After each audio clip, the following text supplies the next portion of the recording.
آج ہم دیکھیں گے کہ احمد لیلاتو القدر کی فضیلت کیسے سیکھتا ہے اور اس رات میں کیا نیک امال کرتا ہے۔ ایک رات احمد اپنے والد سے پوچھتا ہے، ابو لیلاتو القدر کیا ہے؟ ابو مسکرا کر قرآن کھولتے ہیں اور سمجھانے لگتے ہیں۔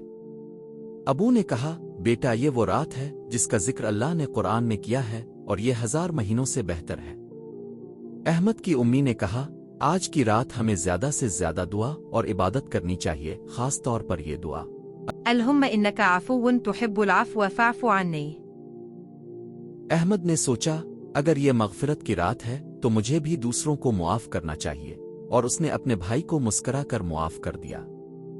احمد نے نیکی کرنے کا فیصلہ کیا۔